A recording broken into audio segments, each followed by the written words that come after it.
함께 기도하시겠습니다.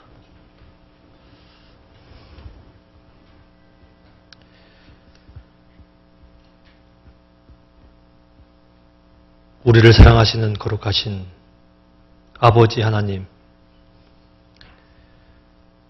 하나님이 우리 불쌍하고 연약한 사람을 사랑하심을 인하여 감사드립니다.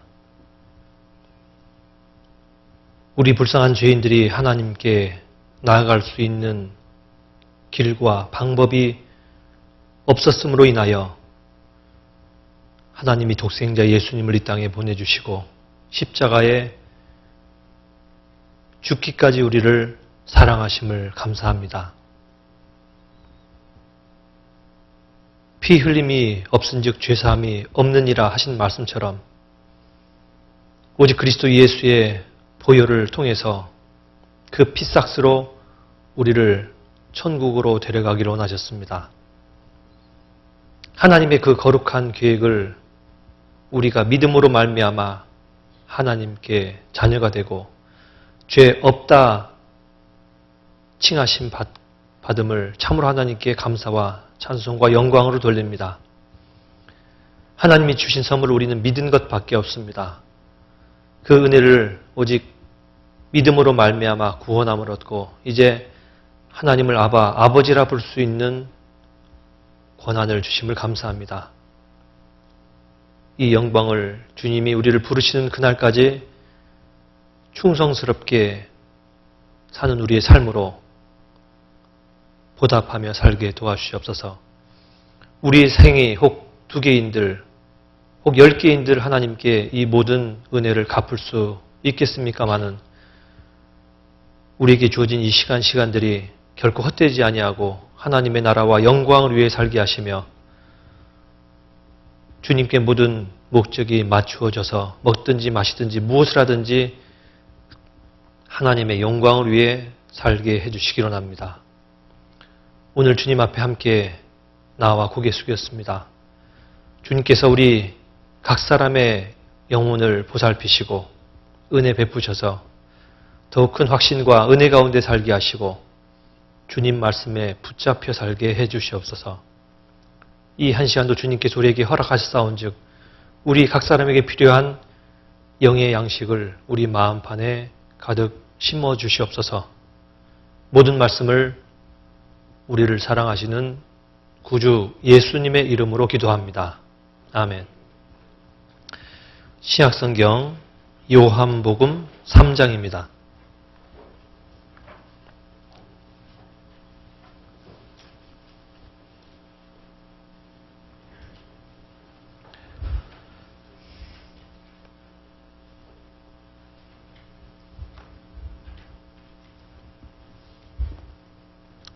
신약성경 요한복음 3장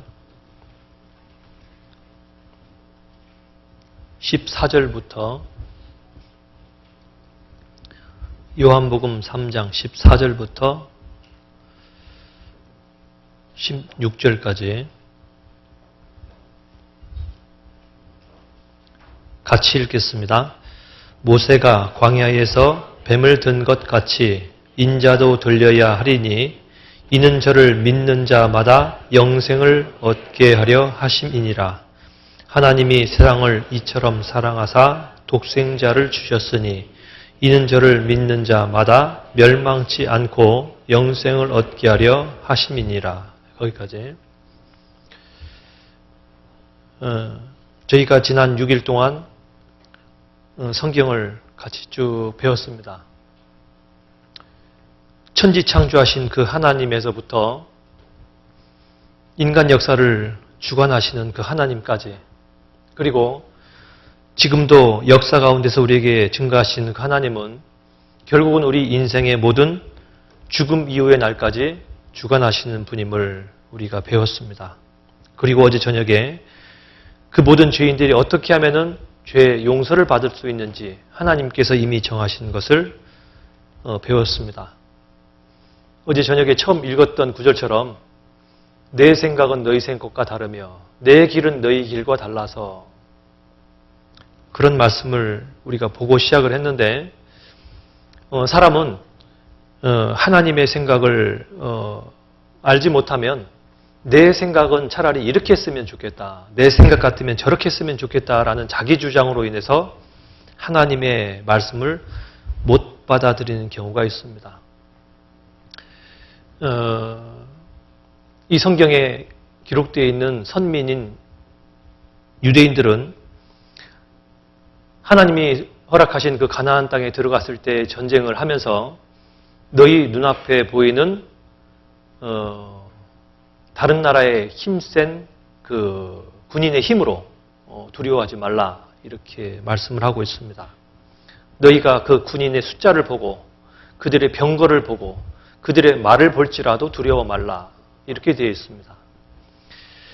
유대인에 대한 특징을 함께 공부하면서 우리가 잠깐 살핀 것처럼 유대인들은 전쟁을 할 때 그들이 준비한 군인의 숫자와 그리고 충분한 전술과 그리고 이것저것 예비한 그들의 전쟁 지식이 중요한 게 아니라 하나님 말씀대로 순종하냐 안 하냐 그것이 가장 중요한 문제라고 말씀을 배웠습니다.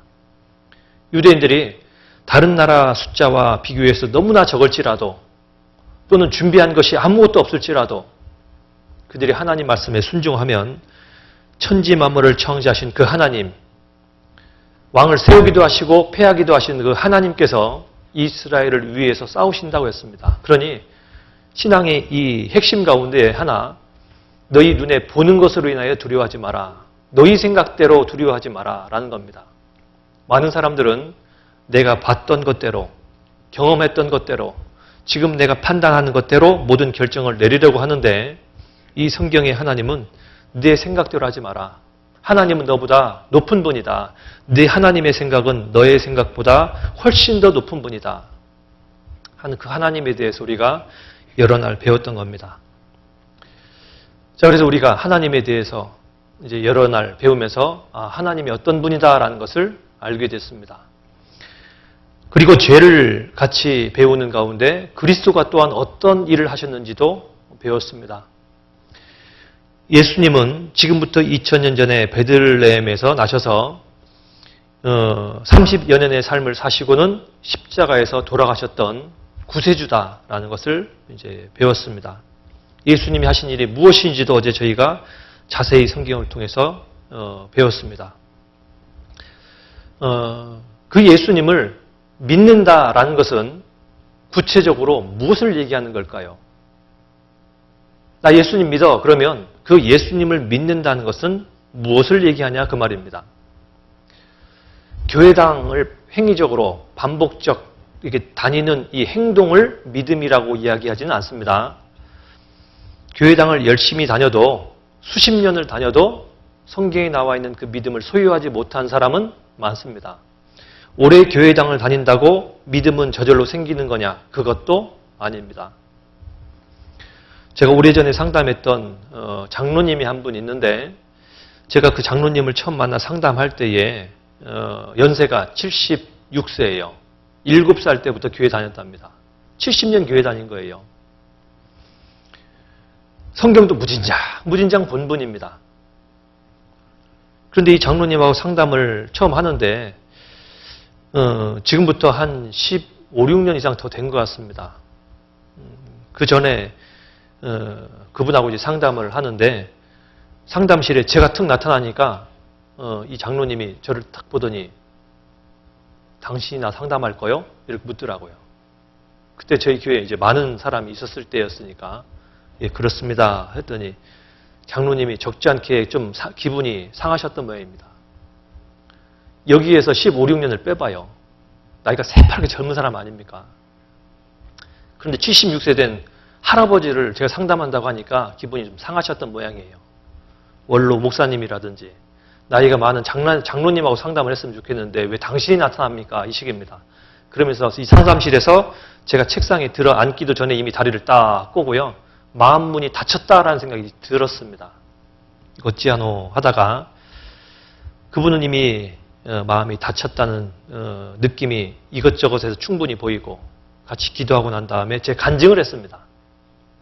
저도 모태교인으로 태어나서 교회를 평생 잘 다닌다고 하다가 구원함을 받고 난 다음에는 이제는 어느 날 주님이 오셔도 아무 상관없습니다.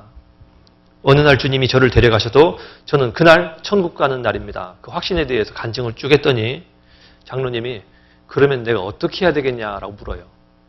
하루에 2시간씩 시간 좀 달라고 하고 이제 상담을 시작을 했었습니다. 결국 그 장로님이 구원함을 받았어요. 구원함을 받고 난 다음에 내가 이제 알겠다고 하는 그런 이야기를 제가 들어본 적이 있습니다.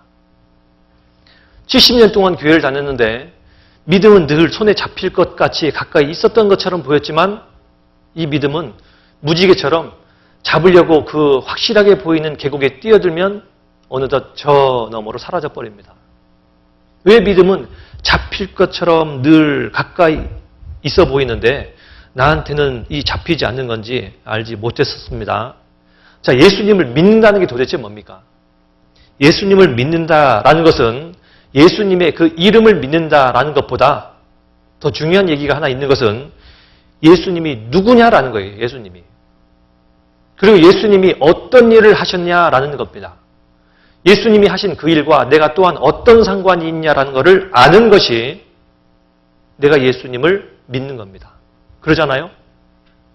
예수님을 아는데 12월 25일 날 태어났고 그냥 유대 청년이고 십자가에서 죽었고 그리고 그로 인해서 우리가 논다. 그 정도 모르는 사람 세상에 얼마큼 정도 될까요? 예, 물론 12월 25일이 예수님 탄생한 날과는 좀 거리가 멉니다. 누가복음에 보면 예수님 탄생했을 때에 베들레헴 지경에서 목자들이 밖에서 밤에 양을 치더니 이렇게 기록되어 있는데 베들레헴 그 지경도 역시 겨울에는 굉장히 춥습니다. 우기 때예요. 눈도 많이 오고 추울 때입니다. 그래서 베들레헴 지경의 12월 25일 경에는 목자들이 절대로 양을 밖으로 내몰아서 칠 수 있는 그런 시기가 아닙니다. 왜 그런데 12월 25일이 되냐? 역사적 좀 다른 얘기가 있어요. 그건 후에 배우시도록 하고 어쨌든 예수님을 믿는다라는 얘기는요. 그분이 누구이고 그분이 어떤 일을 하셨고 그 하신 일이 나와 어떤 상관이 있는지 이 모든 것들을 함께 아는 걸 얘기하는 겁니다. 자, 예수님을 믿는다고 말할 때 몇 프로를 믿어야 되는 걸까요? 예수님을 믿는데 50%를 믿는다 하면 믿는 겁니까? 90%를 믿는다 그러면 믿는 겁니까? 아니면 99%를 믿는다고 하면 믿는 겁니까? 예수님을 99% 믿는다라는 말은요. 1%는 안 믿는다는 얘기잖아요. 그 불신이 예수님을 안 믿는 것과 똑같은 일을 하는 겁니다. 믿는다는 말은 100% 믿든지 안 믿든지 둘 중 하나입니다. 어제 저희가 성경을 배우는 중에 요한복음 19장 30절에 기록되어 있는 다 이루었다. 예수님이 십자가에서 외치고 돌아가신 그 말씀에 대해서 배웠습니다. 예수님은 세상 죄를 없애는 일을 다 하셨어요. 성경에서 구원을 가장 쉽게 정의 내리는 말이 바로 죄사함이라는 말입니다. 누가복음 1장 77절에 주의 백성에게 그 죄사함으로 말미암는 구원을 알게 하리니라고 기록되어 있는데 죄사함이 곧 구원입니다. 죄사함 없는 구원은 없어요. 여러분 중에 수영 전혀 못하시는 분 계십니까?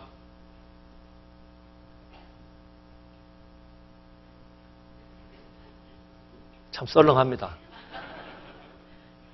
일주일 동안 봤으면 정도쯤 들만한데 어찌 이렇게 무심하십니까? 다시 한번 기회를 드리겠습니다. 수영 전혀 못하시는 분 혹 계십니까? 상당히 되는 것 같습니다. 한 파악 좀 해봅시다. 나 수영 전혀 못한다. 이래 많습니까? 내려옵시다. 맥주병입니까? 아니면 망치입니까?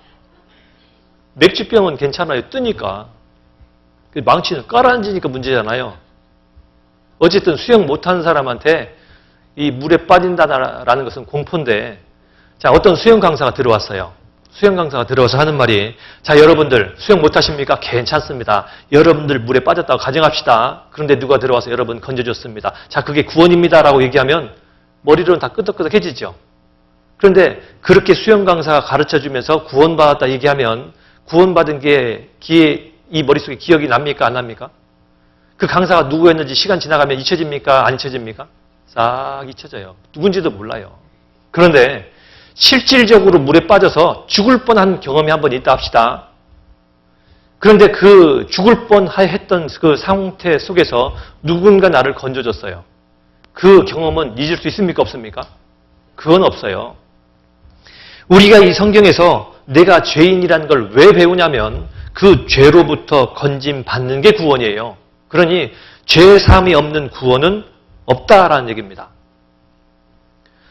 지난 저희가 6일 동안 많은 말씀들을 배웠어요. 성경의 구원이라는 것은 오직 죄사함 하나만으로 이루어지는 겁니다. 예수님이 그 죄를 사하시기 위해서 오셨어요. 오늘날 기독교 속에서 제일 큰 문제는 뭐냐면 예수를 안 믿고 지옥 가는 건 당연한 얘기입니다. 예수 안 믿는 사람이 어떻게 천국 가요? 예수를 안 믿는 사람이 지옥 가는 건 당연한데 예수를 믿는 사람이 굉장히 많은 시대가 우리 시대라는 얘기입니다. 예수는 믿는데 지옥 가요. 이 제일 슬픈 일 가운데 하나입니다.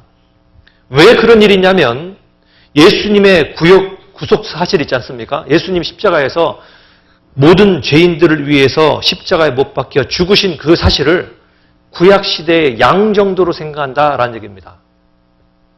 내가 그날 지었던 죄를 용서받고 1년 동안 지었던 죄를 용서받고 하는 식으로 예수님의 구속에 대해서 믿습니다. 곧 무슨 말이냐면은 예수님께서 십자가에서 외치셨던 다 이루었다 하신 그 말씀을 다라고 안 믿어요. 그것이 가장 중요한 이제 문제입니다.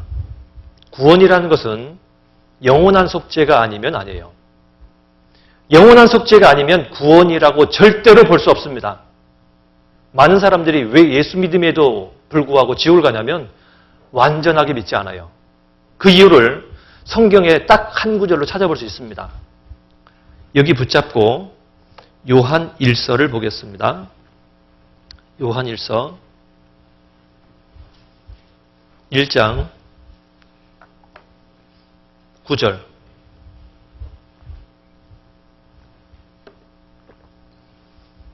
요한 1서 1장 9절 찾으셨으면 함께 읽겠습니다.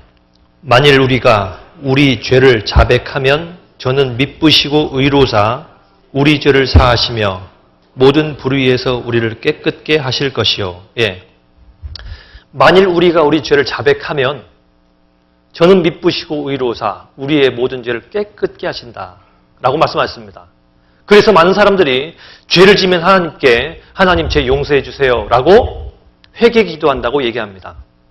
자, 그런데 중요한 사실을 하나 간과했습니다. 잊어버린 게 있습니다. 그것이 뭐냐면 이 요한 1서라는 성경은 누구에게 써졌는지에 대한 것이 중요한 얘기입니다. 이 요한 1서는 이미 1장 1절부터 읽어보면은 그것이 믿지 않는 사람한테 쓴 얘기가 아니라 이미 구원함을 받은 하나님의 자녀가 된 그 사람들, 하나님을 아버지라 부를 수 있는 그 자격이 있는 사람들에게 쓴 얘기입니다. 아직 구원도 안 받은 사람한테 쓴 얘기가 아니라는 얘기죠. 쉽게 말하면 이런 겁니다. 아직 구원에 대한 확신이 없는 사람이 제일 먼저 해야 될 것은 무엇이냐면 당연히 죄사함입니다. 하나님의 자녀가 되는 게 제일 먼저 급한 일이에요. 자, 그런데 구원받은 사람이 하나님의 자녀가 된 사람이 죄를 안 짓고 살아야 되는 것은 물론 당연한 얘기입니다만 구원받은 사람도 성경에 보면은 죄를 지을 수 있음을 얘기했습니다. 아담의 피가 이 속에 여전히 흐르는 동안에 신부는 하나님의 자녀로 여겨졌지만 속에 흐르는 피는 아담의 피입니다. 죄성이 여전히 남아있어요. 그 죄성을 사단은 끊임없이 이용해서 넘기려고 합니다. 이유가 있습니다. 한 번 구원받은 사람은 구원은 이루어지지 않아요. 잘못 살아도 하나님이 구원은 잃게 하지 않습니다. 한 번 구원받은 사람의 구원은 영원한 겁니다. 내 아버지 손에서 빼앗을 자가 아무도 없느니라. 하나님의 자녀가 하나님 손에서 딱 붙잡혀 있으면 그 누구도 빼앗지 못하는데 사단은 이 하나님의 자녀가 된 사람에게 역사할 수 있는 게 하나 있어요. 그게 뭐냐면 하나님의 자녀처럼 못 살게 하는 겁니다. 실격자가 되게 만드는 거예요. 혹 여기도 그런 분이 있을 수 있습니다. 구원은 받았다고 하는데 다른 사람이 볼 때는요, 구원받은 사람처럼 안 보여. 망난입니다. 자기 마음대로 살아요. 어쩌다 교회 한번 와요. 말씀 듣고 가요. 말씀 듣고 가도 말씀대로 살고자 하는 의지도 없고 욕망도 없습니다. 또 말씀대로 안 사는데도 불구하고 갈등도 별로 없어요. 그런 사람 우리 가운데 있을 수 있다 그 말입니다. 그런데 간증은 분명해요. 예수님이 내 모든 데 사했다고. 사단은 그런 사람을 만들려고 합니다. 자, 한 번 구원받은 사람의 구원을 사단이 빼앗아 가지는 못하지만 그 구원받은 사람을 실격자로 만들면 주위에 있는 사람을 그 누구도 구원시키지 못합니다. 맞습니까? 완전히 하나님 믿는 깡패예요, 깡패. 자기 마음대로 살아요. 말하는 것도 성경적이지 않습니다. 생각하는 것도 성경적이지 않습니다. 행동하는 것 역시 성경적이지 않아요. 그러니 교회당 나와 있는 요 순간만 그리스도인처럼 보이고 등 딱 돌리는 순간부터는 세상 사람하고 똑같아요. 사단은 우리를 그렇게 만들려고 그러는 겁니다. 구원을 받음으로 인해서 할 수 없어요. 하나님의 자녀는 됐어요. 하나님의 자녀는 됐지만 그 하나님 자녀에게 사단이 역사할 수 있는 유일한 게 뭐냐면 실격자를 만들어서 하나님에게 쓰임받지 못하는 사람 만들면 돼요. 사단이 그 일을 못하면 한 사람 구원받는 거로 끝나는 게 아니라 그 주위에 있는 사람, 사랑하는 친구들, 아내, 자식, 수없이 많은 사람한테 계속 전도할 걸 알기 때문에 사단은 구원받았다고 하는 사람 옆에서 끊임없이 그 사람을 죄로 넘기려고 하는 겁니다. 그러니 사단에게 우리 마음이 방심하는 순간에 놓이면 구원받은 사람도 죄는 질 수 있어요, 없어요? 있다라고 성경은 말씀하십니다. 자, 그 사람한테 하는 얘기예요. 구원받은 사람이 죄를 혹 짓게 되면은 그 죄에 대해서 어떻게 하라고요? 자백해라. 자백하면 하나님은 밉보고 의로사 우리를 모든 죄에서 깨끗게 하신다라고 되어 있습니다. 이 구절을 구원 안 받은 사람한테 적용하면 안 되는 겁니다. 그런데 세상에 많은 기독교인들이 어떻게 이해를 하냐면요. 이 구절을 구원받은 적도 없는 사람이 죄 사하면 하나님이 용서해 준다고 믿는 겁니다. 물론 아닙니다. 오해하셨습니다. 하나님은 죄 용서를 막 구하는 어떤 죄인, 하나님 제가 또 누구 미워했는데요, 누구 혹시 시기했는데요, 음탕한 마음 먹었는데요, 그러면 하나님 뭐라 하실까요? 너는 원래 그래. 너는 원래. 요한복음 8장에 예수님이 유대인들에게 말씀하셨던 것처럼 너희는 너희 아비 마귀에게서 났느니라. 영적 주인이 누구냐면 하나님이 아니고 영적 주인이 사단 마귀입니다. 그러니 사단 마귀가 아버지인 그 사람이 미워했어요. 하나님 뭐라고 그러냐면 넌 죄인이니까 지금 죄 짓는 거야. 나한테 용서달라고 지금 얘기하지만 너한테 먼저 필요한 건 뭐냐? 거듭나라 그 말입니다.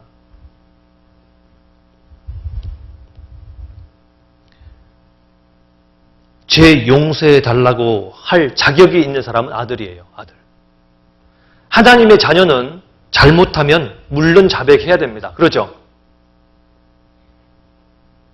죄 용서를 다 받았는데 왜 자백해야 되죠? 요한 1서를 가만 보면은요, 반복되어 있는 단어가 있습니다. 3절. 우리가 보고 들은 바를 너희에게도 전함은 너희로 우리와 사귐이 있게 하렴이라. 여기 사귐이라는 단어 있잖아요. 교제입니다. 또 6절에 보면 만일 우리가 하나님과 사귐이 있다 하고 어두운 가운데 행하면 거짓말을 하고 진리를 행치 아니함 이거니와 3절에서는 그리스도인끼리의 수평적인 사귐, 이걸 교제라고 그러죠. 우리끼리의 교제. 그런데 6절에 나와 있는 것은 하나님과의 사귐, 곧 수직적인 교제를 얘기하는 겁니다. 사귐이라는 단어가 또 한 번 나오죠. 7절. 저가 빛 가운데 계신 것 같이 우리도 빛 가운데 행하면 우리가 서로 뭐가 있다고요? 사귐이 있다. 자, 저 보세요. 하나님과 사귐이 이루어지는 사람, 성도끼리의 교제가 이루어지고 성도끼리의 교제가 무리 없이 이루어진 사람은 역시 하나님과의 교제가 무리 없이 이루어진다라는 이 교제를 말씀하시면서 만약에 그리스도인이 죄를 범하면 수평적인 사귐이 이루어집니까? 안 이루어집니까? 안 이루어져요. 수직적인 사귐도 이루어집니까? 안 이루어집니까? 안 이루어져요. 그러니까 혹 여러분 가운데 구원의 확신이 있는데도 불구하고 죄 가운데 거하면서 형제자매끼리 사귐이 있다고 얘기하면 그거는 거짓말입니다. 위선입니다. 나쁜 사람입니다. 속에 딱 구운 마음을 가지고 죄를 가지고 형제끼리 사겨질 수가 없죠. 헬라어에 페르소나라는 단어 있어요. 페르소나. 그걸 인격이라고 번역합니다. 그런데 또 하나 그 페르소나라는 단어가 어떤 뜻이냐면 가면이라는 뜻이에요. 가면. 인격자라는 말은 뭐냐? 가면 쓴 사람입니다. 가면. 우리 중에서 인격자로 불리는 사람들은 교육 많이 받은 사람이 훨씬 더 많죠? 교육 많이 받은 사람은 가면을 하나 딱 쉽게 써요. 속에 화가 나는데도 어떻게 하죠? 속은 막 하고 있는데 겉으로는요. 많이 인격을 수양할수록 잘 몰라요. 그 속에 뭐가 들었는지. 그런 사람을 우리가 인격자라고 얘기하지만 신앙 안에서는요. 우리 속에 있는 것이 신앙적으로 올바르면 사귐이 그냥 이루어져요. 그러죠? 그런데 죄가 있으면 하나님께 속한 그 교제가 이미 깨져버려요. 하나님 볼 마음이 있습니까? 없습니까? 없어요. 부부싸움 하는 날 성경이 쉽게 읽힙니까? 예? 부부싸움을 막 했어요. 그 다음에 딱 돌아서서 성경 읽어야지. 읽어집니까? 말싸움을 실컷 한 다음에 기도하려고 손 모으면 기도가 잘 됩니까? 안 돼요. 깨져버렸어요. 실은 그때 기도가 가장 필요한 순간인데도 불구하고 기도가 잘 안 돼요. 그때 두 손 모으고 하나님 앞에 어떤 말을 드려야 되냐면 하나님, 제가 지금 분이 났습니다. 잘못했습니다. 하나님. 그러한 것을 자백하면 하나님과 사이의 교제가 끊이지 않습니다. 그런데 죄가 있음에도 불구하고 내가 뭐 잘못했나? 지가 잘못했지. 하고 있으면 하나님하고 교제가 이루어집니까? 형제자매하고 교제가 이루어집니까? 그 교제를 우리가 깨지 않기 위해서 회복하기 위해서 해야 될 게 뭐냐면 하나님 앞에 내 마음을 다 털어놓고 죄를 자백하는 겁니다. 그 죄를 자백하면 하나님은 우리의 모든 죄를 깨끗게 하시며 하나님과 우리 사이의 교제를 회복시켜요. 이 이야기하는 겁니다. 이것을 구원 안 받은 사람한테 적용해서 구원도 안 받았는데 하나님께 죄를 자백하면 용서한다. 그 말이 아니라는 겁니다.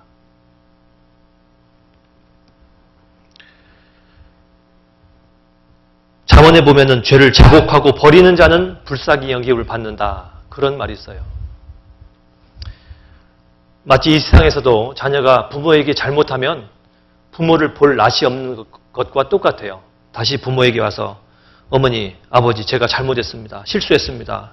다시는 그렇게 안 하겠습니다. 하면은 잘못한 거 물론 괘씸하지만 부모에게 와서 그 죄를 후회하고 자백하면 그것도 또한 기특하잖아요.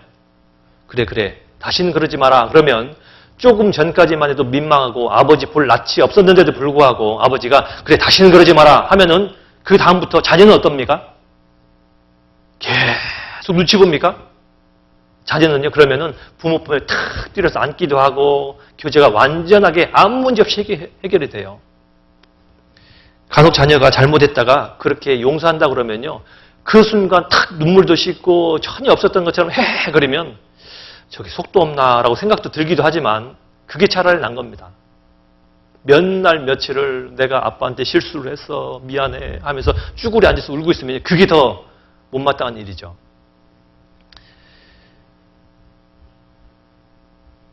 우리가 죄를 하나님께 용서해달라고 구하는 것은 자녀가 하는 일이라는 겁니다. 요한복음 이제 3장으로 다시 와보죠. 요한복음 3장에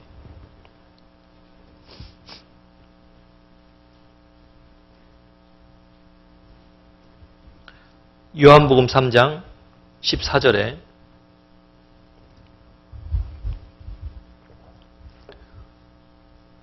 모세가 광야에서 뱀을 든 것 같이 인자도 들려야 하리니 이는 저를 믿는 자마다 영생을 얻게 하려 하심이니라.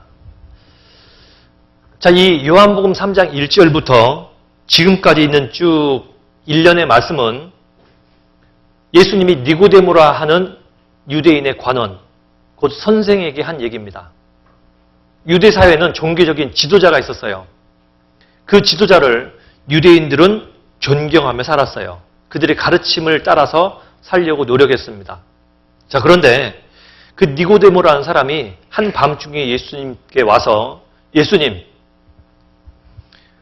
나는 예수님 당신이 하나님께서 보내신 자인지를 제가 압니다. 고백을 했습니다.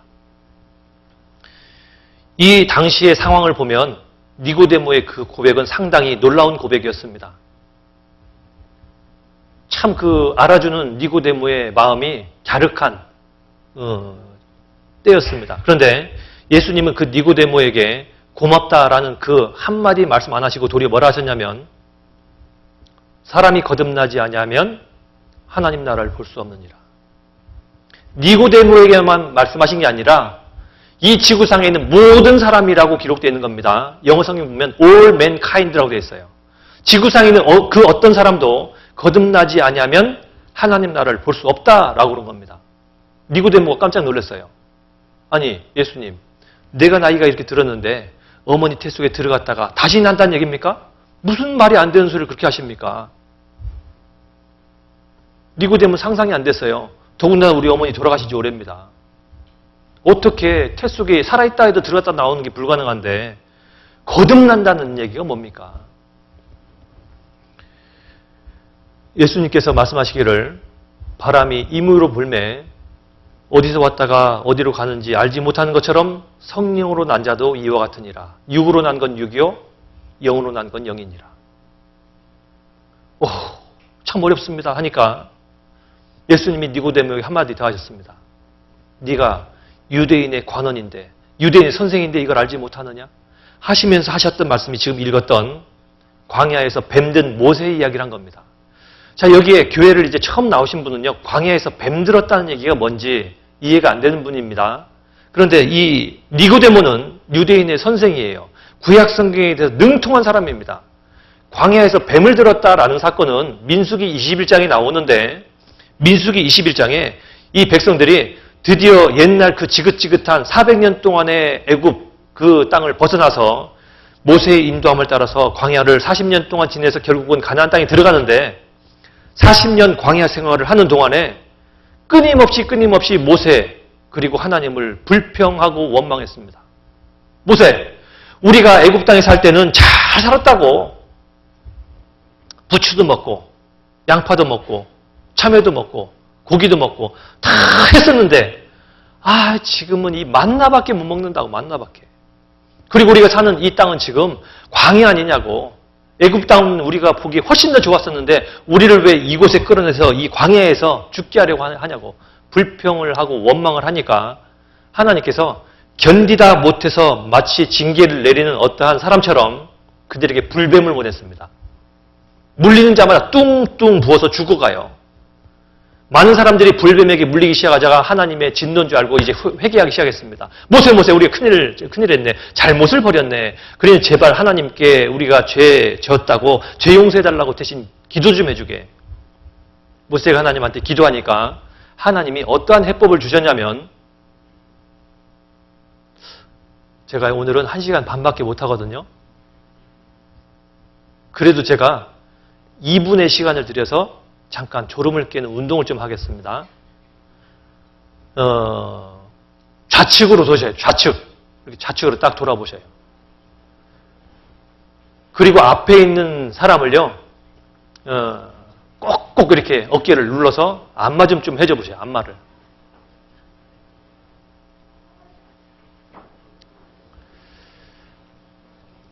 감정은 푸지 마시고요.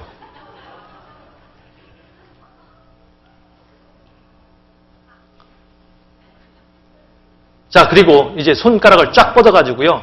머리를 이렇게, 머리 형태는 좀 유지시키면서 이렇게 앞사람 머리도 이렇게 안 맞아요. 쥐 앞 좀 이렇게 툭툭툭툭.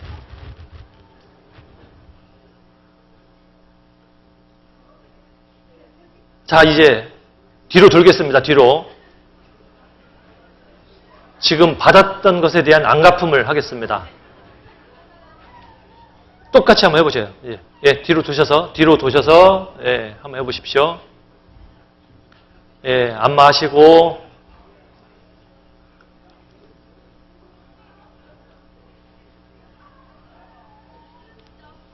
역시 손가락으로 이제 쥐압도 좀 해주시기 바랍니다. 손가락으로 쥐압. 네.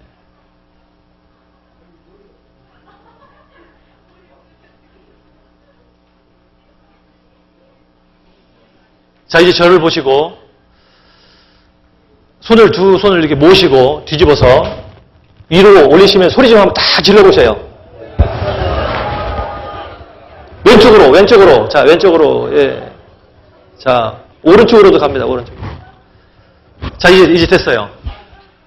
그냥 설교 하지 말고 이렇게 1시간 반 동안. 예, 지난 일주일 동안 저녁 내내 공부를 하셨으니 피곤도 하시죠. 조금만 더 성경을 보십시다. 자기 니고데모에게 그 구약 성경의 사건을 말씀하시면서 이 민수기 21장의 이야기를 했는데, 이 민수기 21장에 기록되어 있는 유대인들이 그 원망, 불평하는 중에 불뱀이 들어와서 그들을 물었어요. 결국 모세가 하나님께 기도했고 하나님이 그들에게 전해준 해법처럼 어떻게 했냐. 장대를 하나 세워놓고 장대 위에 놋으로 뱀 형상을 만들어서 달았어요. 그리고 하나님 뭐라 했냐면, 여기 요한복음 3장 붙잡고 민수기 21장 찾아보죠. 민수기 21장.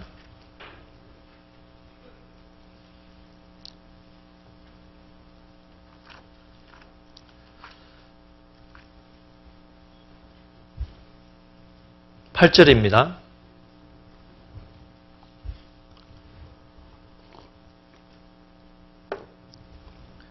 민수기 21장 8절과 9절 찾으셨으면 같이 읽겠습니다. 여호와께서 모세에게 이르시되 불뱀을 만들어 장대 위에 달라 물린 자마다 그것을 보면 살리라. 모세가 놋뱀을 만들어 장대 위에 다니 뱀에게 물린 자마다 놋뱀을 쳐다본즉 살더라. 예, 이 놋뱀 쇠 조각이지만 놋으로 뱀 형상을 만들어서 장대 위에 달았어요. 그리고 하나님의 말씀을 전했습니다. 물린 자마다 이 장대에 매달려 있는 놋뱀 보면 산다고 하나님 말씀하셨느니라 라고 했습니다. 여러분, 뱀에게 물리면요 제일 먼저 뭐 해야 됩니까? 어떻게 해야 돼요? 묶어야 돼요? 뭐를 묶어요? 뱀을 묶어요? 뱀에게 물리면 제일 먼저 해야 될 게요, 독 빼야 되고 묶어야 되고 심지어 가까운 부분에 독 안 퍼지도록 조치해야 되는 거 아시죠? 그런 응급처치의 절대적인 단계가 있는데 전부 다 무시된 이야기를 들었어요. 놋뱀 쳐다보면 산대요. 이게 논리가 맞아요, 안 맞아요? 하나님을 안 믿는 사람 쪽에서 보면은요, 말도 안 되는 얘기입니다. 뭐라고? 놋뱀이 어디 장대에 달렸어? 또 그걸 보면 살아? 웃기고 있네. 하다가 어떻게 되는 거예요? 그런데 하나님을 믿는 사람은요, 놋뱀이 어딘가 있다 그 말입니다. 그를 보면 산다고 말씀을 모세가 전해줬어요. 자, 그때 당시 남자 장정이 몇 명이라고요? 약 60만이라고 그랬습니다. 그러면 60만 명이면 남녀노소 합치면 200만은 될 거예요. 구미가 인구가 얼마큼입니까? 네? 40만이요? 남자 장정 숫자보다 작네요. 자, 그러니 지금 구미역 가운데 있다고 그러면 이쯤에 있는 사람이 뱀에 물렸어요. 그럼 어떻게 하면 됩니까? 가야 되는 거예요. 어쨌든 간에. 믿음이라는 것은 가는 행동도 유발합니다. 자, 하나님이 놋뱀 보면 산다고 그랬으니까 이제 가는 겁니다. 질질 끌면서 어쨌든 가다가 놋뱀을 딱 쳐다보는 순간에 어떻게 된 겁니까? 이거는 기적이 일어난 거예요. 뱀에게 물렸던 상처도 없어져 버렸어요. 흔적도 없는 겁니다. 그게 그때 있었던 사건을 얘기하고 있습니다. 모세가 놋뱀을 만들어 장대 위에 다니 뱀에게 물린 자마다 놋뱀을 쳐다본즉 살더라. 이 사건을 1500년 이후에 예수님께서 말씀하신 겁니다. 다시 요한복음 3장 봅니다. 요한복음 3장 14절에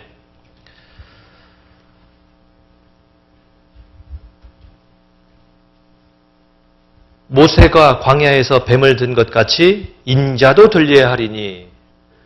자, 이 광야에서 놋뱀이 장대 위에 높이 매달려서 백성들이 받았던 그 뱀으로부터의 저주 대신 놋뱀이 받았다 그 말입니다. 그것처럼 인자 예수님도 십자가 위에 들려야 하리니 십자가 죽는다라는 말씀을 미리 하신 겁니다. 15절 같이 읽겠습니다. 이는 저를 믿는 자마다 영생을 얻게 하려 하심이니라. 이는 예수님을 믿는 자마다 영생을 얻게 하려 하심이라 라고 니고데모에게 얘기한 겁니다. 니고데모에게. 많은 사람들이 영생을 얻는 거에 대해서 어떻게 생각하냐면 마치 불교식으로요. 1000배를 드리고 3000배를 드리고 불공을 드리고 아주 지극정성 드리면 하나님이 감동해서 구원해 줄 것처럼 기대하시는데 성경은 안 그렇습니다. 오직 믿음이에요. 믿음. 모세가 광야에서 뱀을 드는 것 같이 인자도 십자가 위에 들려야 하리니 그 십자가에 달리신 예수님을 믿는 자마다 뭐를 얻게 한다고요? 영생을 얻게 하려 하심이라 그랬습니다. 그리고는 기독교 우리 역사 속에서는 가장 복스러운 그 말씀이 그 뒤에 3장 16절에 기록되어 있는 겁니다. 3장 16절. 저는 어렸을 때부터 이 구절을 아버지한테 찬송으로 이제 들어서 찬송으로도 외웠습니다. 하나님이 세상을 이처럼 사랑하사 독생자를 주셨으니 누구든지 예수 믿으면 멸망하지 않고 영생을 얻으리로다. 요한복음 다 하시네. 다 하시는데 혼자 하도록 그냥 놔둔 겁니까? 아이고 민망해라. 예, 하나님이 세상을 이처럼 사랑하사 독생자를 주셨어요. 그 예수님이 나 때문에 죽었다는 것을 믿는 자마다 멸망치 않고 영생을 얻게 하려 하심이라 그랬습니다. 그 예수 믿으십니까? 마치 광야에서 놋뱀이 저주받았던 백성을 위해 대신 달렸던 것처럼 예수님이 십자가에 달리있는데 그 놋뱀을 쳐다본 유대인들이 다 살았던 것처럼 예수님을 쳐다본 자마다 어떻게 한다고요? 산다 그 말입니다. 그 믿음의 눈으로 예수님을 바라보는 거예요. 나 때문에 죽었구나 라는 겁니다. 굉장히 단순하잖아요. 그 굉장히 단순한데도 불구하고 그의 믿음이 그를 구원하는 겁니다. 다른 게 아니에요. 에베소서 2장 8절에 기록된 것처럼 너희가 그 은혜를 인하여 믿음으로 말미암아 구원을 얻었나니 이것이 너희에게서 난 것이 아니요 하나님의 선물이라. 구원이라는 것은 내가 뭐 잘해서가 아니라 나는 믿은 것밖에 없어요. 아하, 하나님이 그렇게 했다는 얘기구나. 완전하게 죄를 씻었다는 얘기구나. 아이고 하나님 감사합니다라는 그 믿음이 하나님께는 의가 된다는 얘기입니다. 그런데 많은 사람들이 이 구원의 속죄를 섞어서 믿어요. 90%로 믿어요. 99%로 믿어요. 내 행동이 무엇인가 더해져야 된다고 생각하는 겁니다. 그것이 다른 복음이에요. 그 다른 복음 때문에 사람들이 구원의 확신을 못 갖는 겁니다. 내가 행동을 조금이라도 해야지, 내가 무엇인가를 섞어야지 천국 간다고 믿는 사람들은 내 행동이 섞이는 만큼 구원의 확신이 있을 수가 없어요. 예수님이 십자가에 딱 한 번 못 박히셨는데 지구상에 있는 모든 아담으로부터 세상 마지막까지의 죄를 예수님은 한 번에 씻었다고 성경에 굉장히 많이 강조하고 있습니다. 히브리서 10장입니다. 히브리서 10장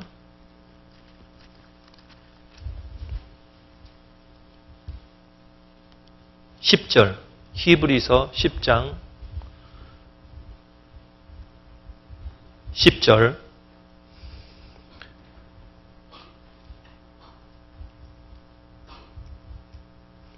이 뜻을 쫓아 예수 그리스도의 몸을 단번에 들이심으로 말미암아 우리가 거룩함을 얻었노라.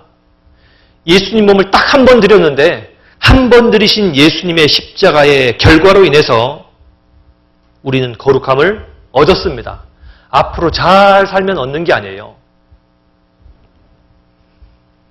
11절, 11절과 12절 같이 읽겠습니다.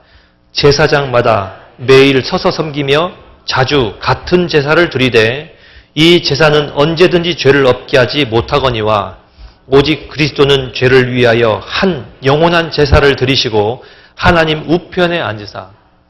구약에 있는 제사장들은 매일 제사 지냈어요. 서서 지냈어요. 구약의 성막에 대한 이야기를 레위기와 출애굽기에 자세히 읽어보면요, 굉장히 복잡합니다. 그런데 내용은 단순해요. 레위기 성경 이렇게 뚝 건너뛰는 분 있잖아요. 레위기 어렵죠? 그러니 레위기 1장 딱 시작하면요, 한숨이 먼저 나와요. 그러니 읽었다 치고 뭐 읽으나 안 읽으나 똑같은데 뭐 굳이 읽나 하고 툭 건너뛰어요. 그런데 읽은 것과 안 읽은 것의 차이는 아마 나중에 날 겁니다. 주님 앞에 올라가면요, 읽은 사람은 모든 기억이 새록새록 다 날 겁니다. 아모스 안 읽은 사람은요, 아모스 선지자 천국에 만나도 몰라볼지 몰라요. 아모스가 딱 지나가는데 나는 모르고 지나쳤어요. 아모스가 다시 불렀어요. 저 모르세요? 하는데 누구세요? 그런 일 없도록 성경 좀 읽으세요. 그 부분의 것도 좀 잘 아셔요. 스포츠 선수 이 연봉만 외우지 마시고.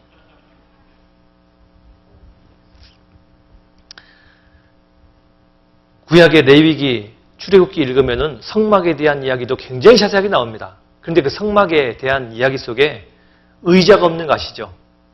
의자가 없는 이유가 뭐냐면 레위 지파는 이스라엘 12지파를 위해서 한 지파가 선택된 거예요.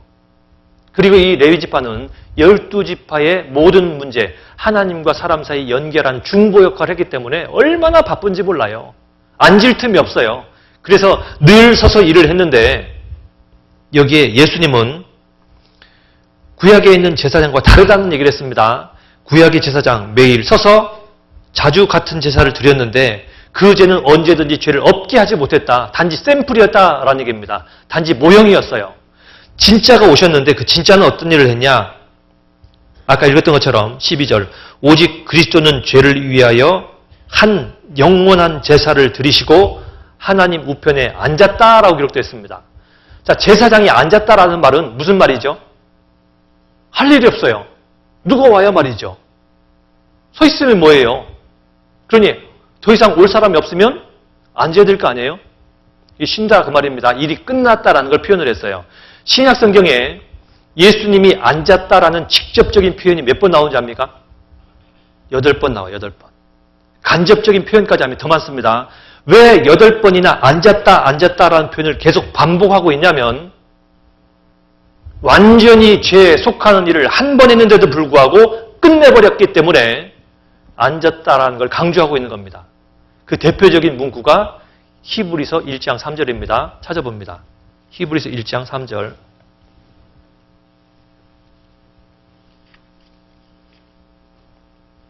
히브리서 1장 3절입니다. 같이 읽죠. 이는 하나님의 영광의 광채시요 그 본체의 형상이시라. 그의 능력의 말씀으로 만물을 붙드시며 죄를 정결케 하는 일을 하시고 높은 곳에 계신 위엄의 우편에 앉으셨느니라. 하나님의 영광의 광채. 요한복음에 보면은 요한복음 8장 12절에 나는 세상의 빛이라 라고 예수님 말씀하셨잖아요. 하나님의 그 영광의 광채가 이 세상에 잠깐 머물러 있었어요. 그 예수님입니다. 예수님이 스스로 나는 세상의 빛이라고 얘기한 것처럼 많은 사람이 예수님을 통해서 광명을 봤어요. 나는 세상의 빛으로라 예수님 말씀하셨던 것처럼 예수님은 그들 가운데서 빛으로 행하셨습니다. 하나님의 영광의 광채시여 그 본체의 형상이시라. 중간에 삼위일체 얘기 말씀드렸잖아요. 하나님은 천지만물 창조하신 그 하나님의 본체입니다. 영이신 그분 만날 수 없었습니다. 그런데 육신으로 오신 그분이 바로 예수님이셔요. 그리고 그의 능력의 말씀으로 만물을 붙드시며 말씀으로 천지만물을 창조하시고 말씀으로 천지만물을 지금도 붙잡고 계셔요. 그 뒤에 10절부터 보면은 하나님이 만물을 붙잡고 계신 손을 놓게 되면은 어떤 일이 벌어지냐? 마지막에는 모든 자연과 모든 것들이 다 의복처럼 낡아지고 그것이 헤어진다라는 말이 기록되어 있습니다. 지금 이 지구의 자연들이 극히 낡아지는 이유가 뭐냐면 역사의 마지막 때가 되었기 때문에 주님이 능력의 말씀으로 만물을 붙잡고 계시다가 이제는 놓는 겁니다. 자연의 질서가 없어요. 제가 유럽에 들어간 지 3년째 된 해, 2년째 된 해입니다. 2년째 된 해에 유럽에 굉장한 더위가 왔어요. 스페인에서 할아버지 할머니들이 못 견디다가 수천 명이 그해 여름에 돌아가셨어요. 독일은 제가 전통적으로 얘기 듣기로 겨울에 영하로 내려간 날이 많지 않대요. 그런데 작년에 영하 30도의 날이 몇 번 있었습니다. 연못의 바닥까지, 호수 바닥까지 다 얼어버려요. 당황합니다. 그런데 올해 작년과 너무 다르게 영상 19도예요. 제가 독일에 있다 여기 나오니까 덥다. 이게 정상이었었는데 덥다. 지금 독일은 영상 19도예요. 그것도 정상이 아니에요. 이 지구의 자연재해를 지금 이루 설명할 수 있습니까? 게릴라성 폭우, 언제부터 들었던 얘기죠? 그의 능력의 말씀으로 만물을 붙드셔요. 또 하나, 죄를 정결케 하는 일을 했다고 그랬잖아요. 죄를 정결케 하는 일을 계속 해나가는 게 아니라 죄를 정결케 하는 일을 끝마쳤다고 기록된 겁니다. 그리고는 높은 곳에 계신 위엄의 우편에 앉으셨어요. 끝났기 때문에 높은 곳에 계신 그 위엄의 보좌 우편에, 하나님 보좌 우편에 앉으셨다라고 쓴 겁니다. 사도행전도 봅시다. 사도행전 7장. 사도행전 7장 55절.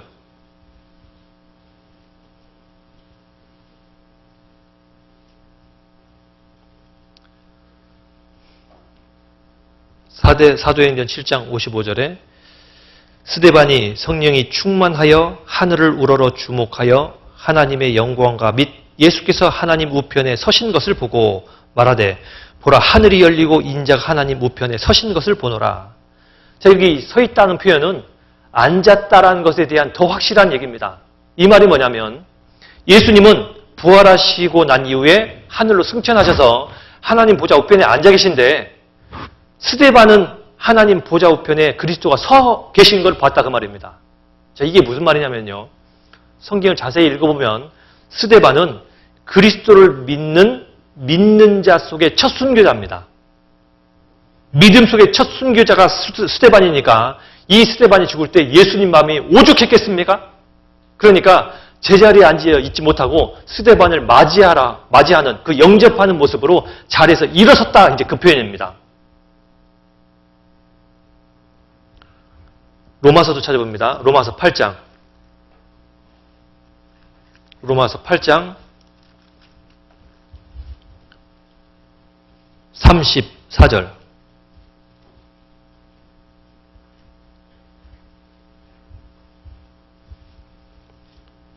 로마서 8장 34절에 누가 정죄하리요?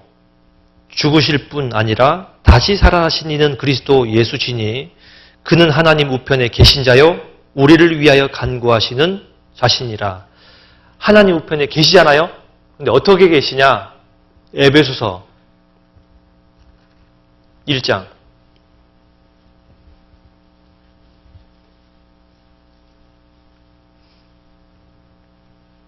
20절.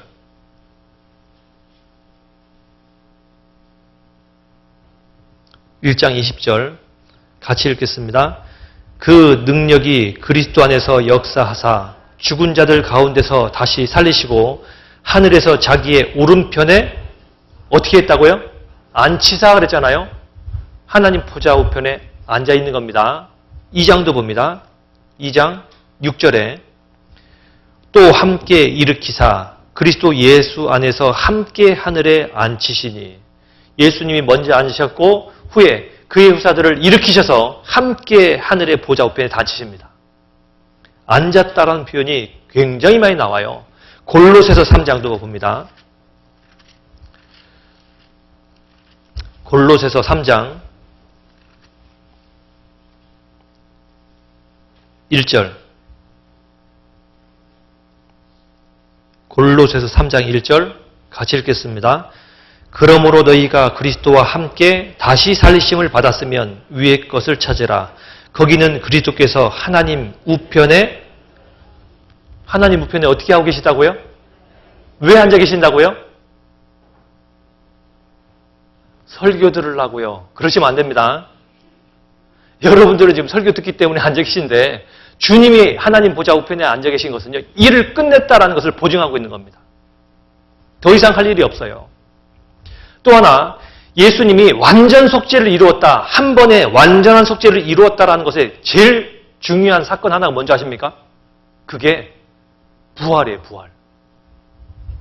자, 예수님이 부활하신 것에 대한 것이 어떤 의미냐? 많은 사람들이 예수님의 죽으심은 얘기하는데 부활을 얘기를 안 합니다. 이 부활이 왜 우리한테는 중요한 사건이냐면, 자, 살인죄를 져서 지옥 가는 사람이 있을 거 아닙니까? 간음죄를 져서 지옥 가는 사람도 있잖아요. 자, 살인죄보다, 간음죄보다 아담이 지은 죄는 죄 질로 따지면 심각한 죄입니까? 심각하지 않은 죄입니까? 안 심각해요. 아담이 지었던 죄는 가만 보면은 하나님이 먹지 말라 한 그 실과를 먹었던 것밖에 없어요. 아버지가 자식한테 자, 여기에 사과가 있는데 이 사과 먹지 말거라 했는데 자식이 먹었어요. 살인죄만큼 큰 겁니까? 아니잖아요. 아버지 배고파서 먹었어요. 그럼 어떻게 해요? 아담이 지었던 죄는 그렇게 심각한 죄가 아닌데 아담이 지었던 그 죄의 결과가 뭐였습니까? 어제 우리가 로마서에서 읽었던 것처럼 한 사람 아담이 죄를 범함으로 세상에 사망이 들어왔어요. 죄의 결과는 사망입니다. 곧 무슨 말이냐면은 호리만한 죄의 싹도 남아있으면 그 호리만한 죄 때문에 뭐가 오는 겁니까? 사망이에요. 좀 더 쉽게 정리해보죠. 제 예수님이 세상 죄를 위해서 세상 모든 사람의 죄를 담당하고 죽으셨습니다. 그런데 세상 모든 사람의 죄를 담당하시고 죽으셨는데 만약에 세상 모든 사람의 죄 가운데 호리만큼이라도 갚지 못한 게 있으면 예수님 부활할 수 있습니까? 부활 못합니까? 예수님 부활 못한다 그 말입니다. 그런데 예수님이 호리만한 죄라도 다 용서했다는 가장 확실한 증거가 뭡니까? 죽음의 권세를 깨뜨리고 무덤에서 부활하셨어요. 아하, 예수님이 우리 모든 죄를 사하셨구나라는 가장 확실한 증거다 그 말입니다. 고린도전서 15장, 고린도전서 15장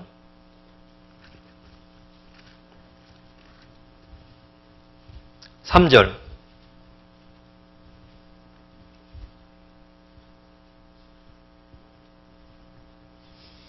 고린도전서 15장 3절.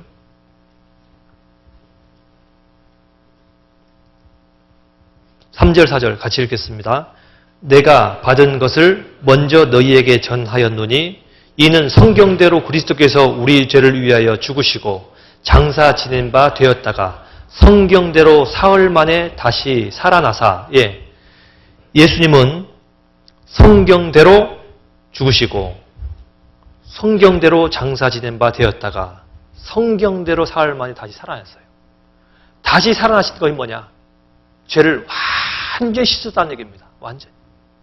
그러니 부활하신 주님은요, 우리에게 죄를 완전하게 씻었다라는 것에 대한 가장 확실한 증표입니다. 여러분, 부활하신 예수님 믿으십니까?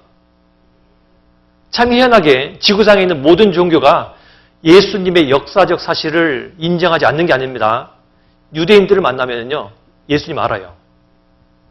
예수님을 믿어요. 그런데 믿는 내용이 달라요. 제가 오래전에 호주에 자매기를 맺어서 교회를 왔다 갔다 방문을 할 때 호주에 있는 박물관을 갔다가 유대인 할머니를 만났는데 이 할머니하고 얘기하는 중에 제가 많은 이 이야기를 이렇게 듣는 중에 이 할머니가 착각하고 있는 게 하나 있다 생각이 들어서 질문을 했어요. 얼마나 의기양양한지 몰라요. 팔뚝을 걷어서 숫자를 이렇게 6개짜리 보여주는데 굉장히 자신 있게 막 할머니가요. 얼마나 자신만만한지 몰라요. 이유가 뭐냐 했더니 이 표가 아우츠비츠에서 내가 있었을 때 찍힌 표라고. 생존자입니다. 하나님이 우리 살리셨다고. 제가 그래서 질문을 했어요. 그런데 유대인들이 왜 전 세계에 흩어졌어요?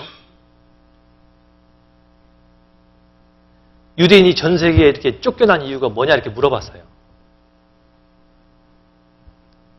예수님을 십자가에 못 박으라고 했다는 그 얘기 그들은 인정할까요, 안 할까요? 안 해요. 그래서 예수님 십자가 연결하려고 딱 했더니 탁 하는 말이 우리가 죽였다고 오해하시죠? 우리가 안 죽였어요. 빌라도가 죽였어요. 빌라도가 그러더라. 사도신경에 있는 것처럼요. 빌라도에게 고난을 받으사 그랬잖아요.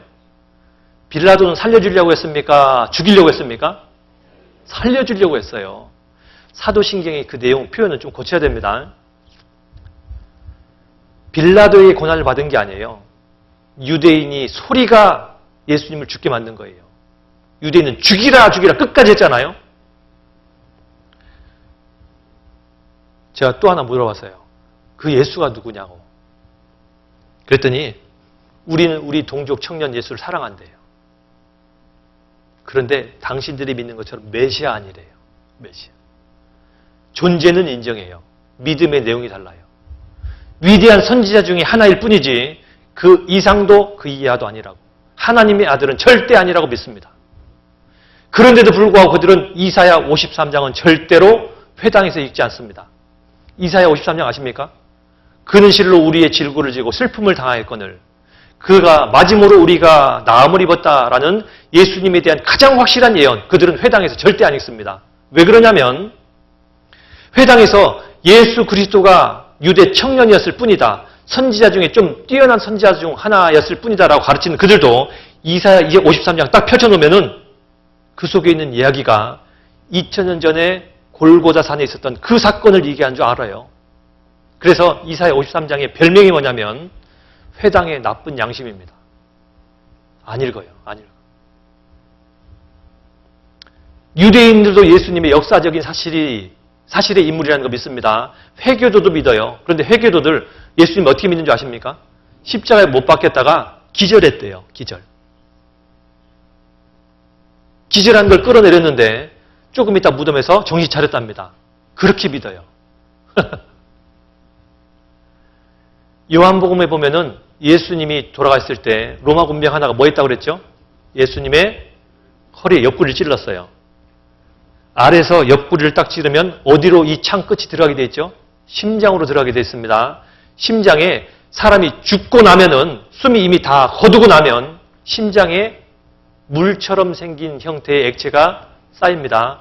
그것이 밖으로 빠져나왔다라는 물과 피가 쏟아졌다라는 표현이 있습니다. 죽은 지 이미 시간이 된 거예요. 예수님은 돌아가셨다가 사흘 만에 부활하신 겁니다. 죽음에게 삼켰다가 왜 예수님이 부활하셨냐? 우리 죄를 씻었다는 가장 확실한 증표입니다. 세상 모든 사람의 무덤은 주인이 있습니다. 그런데 예수님은 그 무덤에는 주인이 있어요, 없어요? 떠나가셨어요. 부활하셔서 그 무덤은 비어졌어요. 우리 기독교가 가장 자랑스럽게 생각하는 건 뭐냐면 빈 무덤을 믿는 거예요. 빈 무덤. 충분합니까? 불충분합니까? 예수님이 우리를 구원하셨다는 얘기는요. 충분하다 그 말입니다. 충분하다.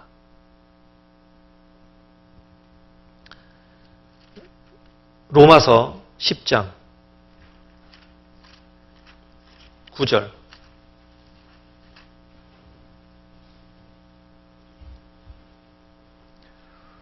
로마서 10장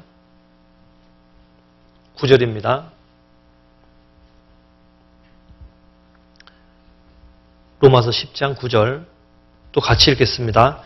내가 만일 내 입으로 예수를 주로 시인하며 또 하나님께서 그를 죽은 자 가운데서 살리신 것을 내 마음에 믿으면 구원을 얻으리니. 예. 내가 만일 내 입으로 예수를 주로 시인하며 또 하나님께서 그를 죽은 자 가운데서 살리신 것을 내 마음에 믿으면 구원을 얻는다 했어요.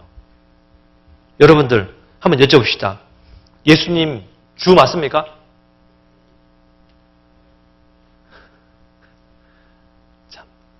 참 너무하십니다. 우리 김명진 목사님이 도르트문트에 와서 우리 구미 식구들은 참 대답 잘한다고 소개를 해주셨는데 제가 아무리 봐도 그건 재고를 좀 해야 될 것 같아요. 다 억수로 안 해요. 예, 그런데 그 이 말은요, 내가 입으로 예, 한다고 해서 믿어지는 건 아니에요. 또는 안 한다고 해서 안 믿고 있는 것도 아니에요. 우리의 입으로 예수를 주로 시인하며 하나님께서 또한 죽은 자 가운데서 그 예수님을 살리신 것을 믿으면, 내 마음속에 믿으면 구원을 얻는다 그랬습니다. 여러분, 이 말씀 사실 맞습니까? 그 말이 맞다, 그 말입니다. 하나님은 우리를 위해 사신 일이 너무 단순해요. 그것을 믿은 것밖에 없는데 하나님은 우리를 죄 없다라고 얘기하셨습니다. 이게 얼마나 놀라운 은혜냐 그 말입니다. 제가 옛날에 이 구원을 받을 때 저는 그날 저녁까지는요, 구원이라는 걸 몰랐어요. 어렸을 때부터 천국 가겠다 생각하고 한 번도 지옥 생각 안 하고 살다가 그 집회를 듣는 그 마지막 전날, 구원받기 바로 전날 죄를 들으면서 처음으로 저는 나도 죽으면 지옥 가는구나. 지옥이 나 때문에도 있었구나라는 걸 알았어요. 그리고 그날 밤을 어렵게 지나다가 다음날 복음을 듣는데, 복음을 듣고 그날 저녁에 집에 들어와서 저희 아버님한테 드린 말씀이 있습니다. 아버님께 뭐라고 그랬냐면, 아버지, 제가 오늘 저녁에 말씀을 듣다 보니까 죄 때문에 이제 고민할 것이 없대요. 그랬더니 아버님이 저한테 이러더라고요. 너 일로 좀 와봐. 그래서 예? 하고 갔더니 뒤통수를 탁 치시면서 이놈이 구원도 못 받는 게 지금까지 구원받은 형제행위를 했다고. 그렇게 얻어맞았습니다. 전 그 말씀이 무슨 뜻인지 몰랐는데 전 성경을 그날 저녁부터 읽었다는 생각이 들어요. 그 전에 많이 읽었어요. 사복음서 분간할 정도 읽었었습니다. 그런데도 불구하고 성경을 제대로 읽기 시작한 건 그날 같아요. 그날. 성경을 읽다가 그 이유를 알았어요. 아하, 아버지가 이놈이 구원 못 받았던 놈이라고 얘기한 이유가 이거였구나. 내가 죄의 용서를 못 받은 사람이었구나. 죄의 용서를 못 받은 사람이 이제 내가 죄를 용서를 받았구나라는 것을 말씀 속에서 하나하나 깨달아가기 시작했어요. 말씀 속에서 알아가기 시작하다가 무엇을 깨닫기 시작했냐면, 하나님 말씀은 그 무엇보다 가장 믿을 만한 값어치가 있구나라는 것을 알기 시작했습니다. 그리고 말씀이 저에 대해서 죄에 대한 용서를 분명하게 하니까 이제는 흔들림이 그 무엇 가지고도 없어진 걸 알았어요. 이제는 흔들리지 않아요. 구원받았다는 말이 이해됐어요. 그때 당시만 해도요, 구원받았네 안 받았네 이런 얘기를 쉽게 안 했었습니다. 베드로전서 1장 봅니다. 베드로전서 1장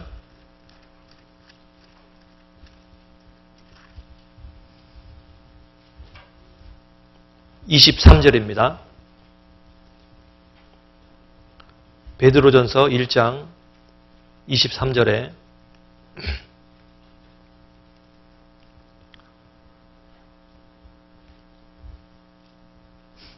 같이 읽겠습니다. 너희가 거듭난 것이 썩어질 씨로 된 것이 아니요 썩지 아니할 씨로 된 것이니 하나님의 살아있고 항상 있는 말씀으로 되었느니라. 너희가 거듭난 것이 썩어질 씨로 된 것이 아니에요. 썩어질 씨라는 말은 뭐냐면, 자, 감정이라는 것은요, 우리 사람한테 어떤 영향을 미치기도 합니다. 감정이 풍부한 사람도 있고 감정이 적은 사람도 있어요. 감정이 풍부한 사람은 영화 보다가도 울지요. 저는 어렸을 때부터 감정이 그렇게 풍부한 사람이라고 생각은 잘 안 드는 이유가, 한 번은 단체 영화 보면서 우리 선생님이 우는 걸 봤어요. 우리 여선생님, 화장실도 안 간다고 생각했던 그 여선생님이 제 옆에서 담임 선생님이 앉아서 어떤 영화를 봤냐면 유관순이라는 걸 봤어요. 유관순. 근데 저는 슬펐어요. 저 죽었구나 하고 있는데 옆에서 보니까 여선생님이 울더라고. 눈물을 닦아내면서 우는 걸 보면서 이럴 땐 울어야 되는 거구나 해가지고요. 소리를 내고 울었던 기억 나는데, 전 슬퍼서 울었다기보다 여선생님도 우는데 제자가 안 울면 되나 싶어서 울었어요. 전 감정은 그다지 그렇게, 지금은 물론 좀 달라진 것도 있겠지만 그 당시 그렇게 감정 없었다고 생각이 듭니다.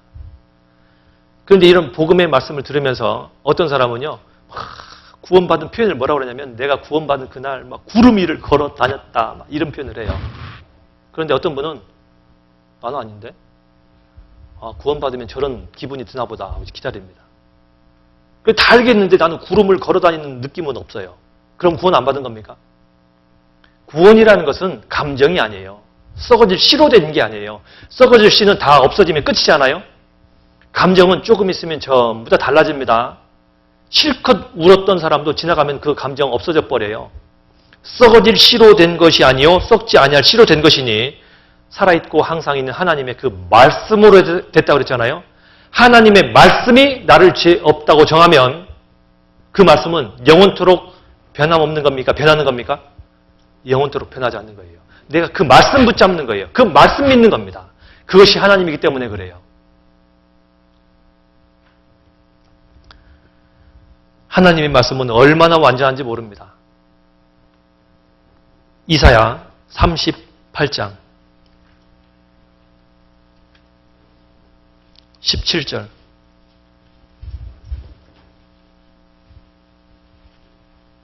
이사야 38장 17절에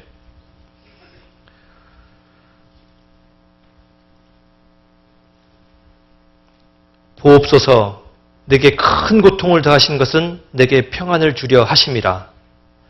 주께서 나의 영혼을 사랑하사 멸망의 구덩이에서 건지셨고 나의 모든 죄는 주의 등 뒤에 던지셨나이다.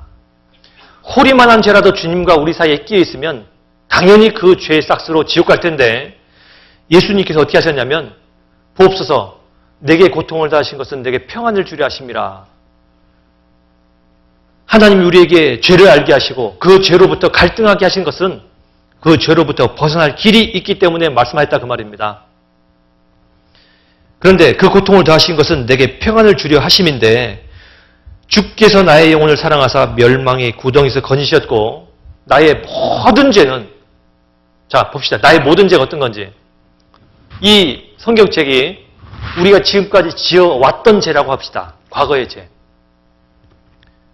여기에 이 성경책, 이 찬송가는 앞으로 죄를 안 져야 되겠지만 살면서 또 실수하고 또 자빠지고 넘어지고 깨지고 하는 이런 죄, 미래죄라고 합시다. 과거의 죄, 이 미래죄 중에 얼만큼이라도 남긴 채로 주님 만나면 지옥 가죠? 호리만큼이라도 남기면 지옥 갑니다. 그러죠? 그러니 이 죄 중에 얼만큼을 용서받아야 천국 가는 겁니까? 완전하게 모든 죄를 얘기하는 거예요. 그런데 여기 기록된 것처럼 내 모든 죄는 누구 등 뒤에 던졌다고 그랬죠? 주의 등 뒤에 팍 집어 던졌다고 이렇게 기록되어 있습니다. 강사 뒤가 아닙니다. 주님 등 뒤에 던졌다고 되어 있습니다. 그게 무슨 말씀이냐면 주님이 주님 등 뒤로 해결을 다 해놨으니 너희는 안심하라 그 말입니다. 걱정하지 말라 그 말이에요. 걱정되십니까? 어떤 선교사가 밀림에 들어가서 복음을 증거하는데 통역이 먼저 돼야 되는데 이 통역을 하는 중에 제일 어려운 게 바로 그 믿는다라는 단어예요. 믿는다. 이거렇지 통역하노.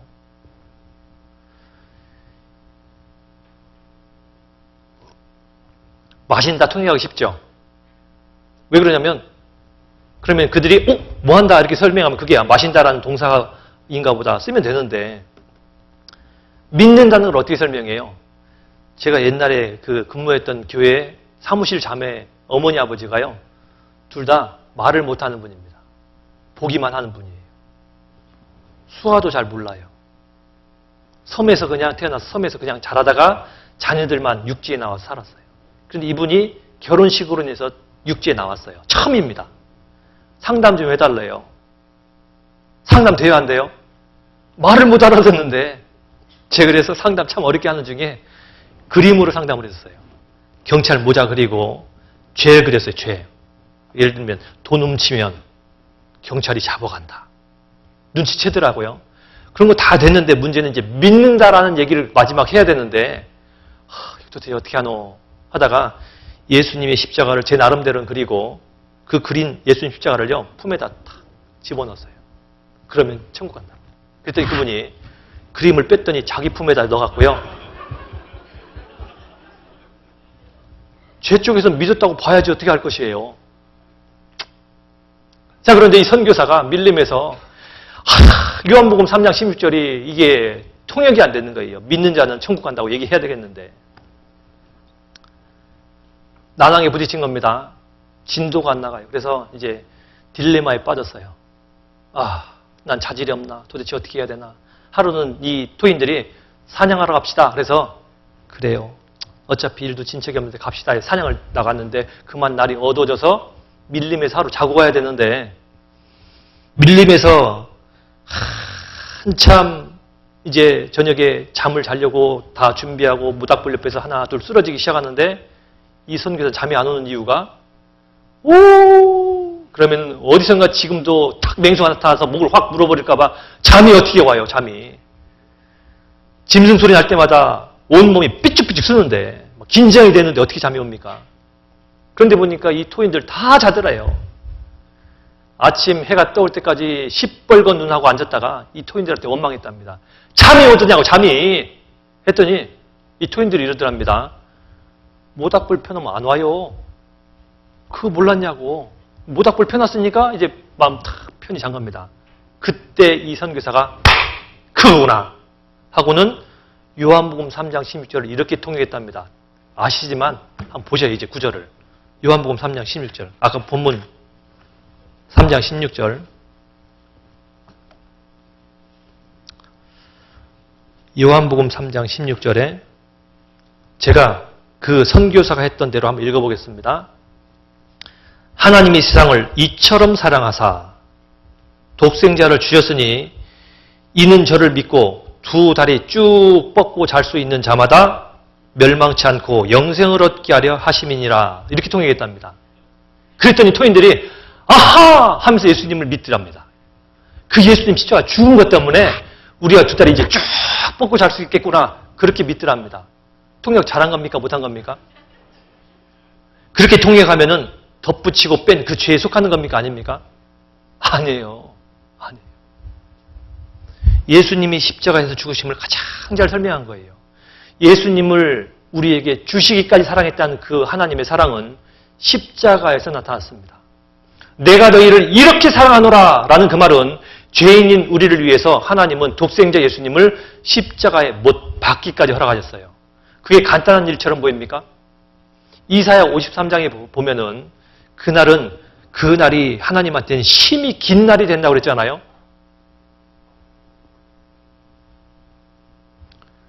여러분 마음 어려운 날은 시간이 잘 가요? 안 가요? 얼만큼 안 가든가요? 좋은 날은요 얼마나 빨리 지나가는지 몰라요. 애인 만났어요. 모처럼 애인 만나면 시간이 빨리 갑니까? 늦게 갑니까? 아이고, 아직도 이것밖에 안 됐노? 이럽니까? 벌써 헤어질 때가 됐어요. 이거 어떻게 하나? 아이고 다시 봐야 되는데 아쉬움만 남는데 괴로운 날은요 시간이 안 가요. 다시 봐도 그 시간이에요. 다시 봐도 그 시간이에요. 왜 이렇게 안 가는지. 왜 하나님한테 그 날은 그렇게 긴 날이 됐냐면 독생자 예수님을 십자가에 못 박았어요. 시간이 안 가는 겁니다. 오죽했으면 하늘이 어두워졌을까요? 우리 죄를 씻기 위해 했던 그날이 하나님께는 새로 태어날 자녀들 때문에 이제 기대되고 흥분된 마음도 있고 감사한 마음이 곧 생기겠지만 당장 예수님이 십자가에 못 박혀 죽는 건 굉장한 괴로움이었습니다. 그래도 우리를 위해서 우리를 사랑하신 하나님 마음을 그렇게 표현하신 겁니다. 십자가에서. 하나님이 세상을 이처럼 사랑하사 독생자를 주셨으니 이는 저를 믿는 자마다 우리는 예수님이 내 죄를 위해서 죽었다는 것밖에 안 믿어요. 그런데 그것을 믿는 자마다 멸망치 않고 영생을 얻게 하려 하심이라 했습니다. 영생 얻으셨습니까? 얻으셨습니까? 한번 보여주세요. 어디 있습니까? 이거 보일 수 있는 게 아니에요. 그러죠? 보일 수 있는 거 아닌데 나한테 영생이 있다고 누가 말씀하신 겁니까? 하나님이 말씀하셨어요. 자, 한 곳만 더 찾아봅니다. 출애굽기 12장. 출애굽기 12장.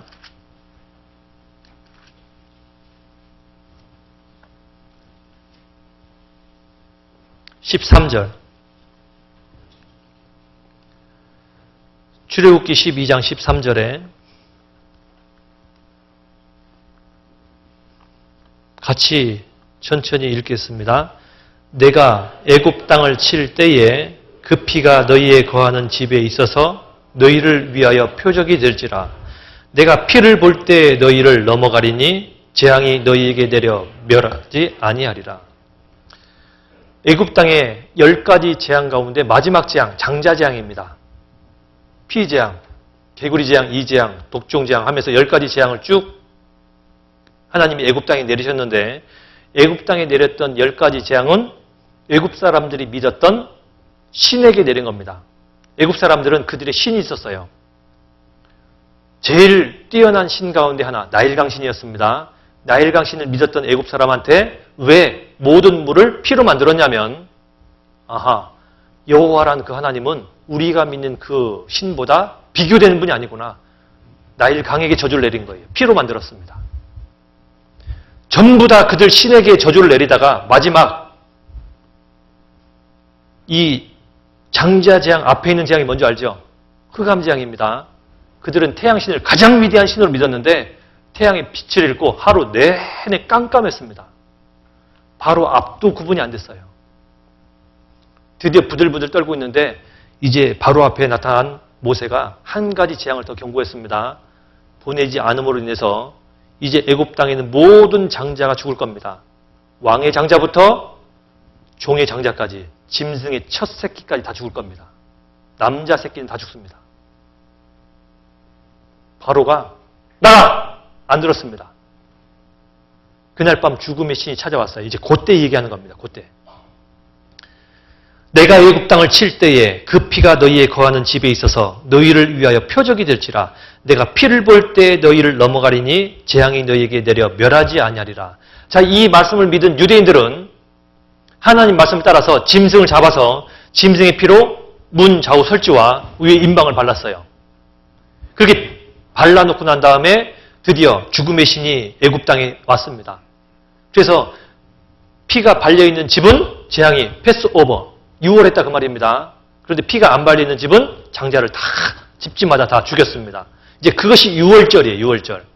자, 그런데 이 12장 13절 이 구절서 가운데 제일 중요한 단어가 뭡니까? 한번 질문 좀 해봅시다. 이 답 좀 해보셔요.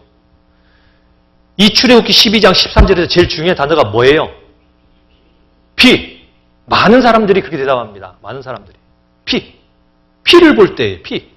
예, 그것 물론 중요합니다. 더 중요한 단어가 있습니다.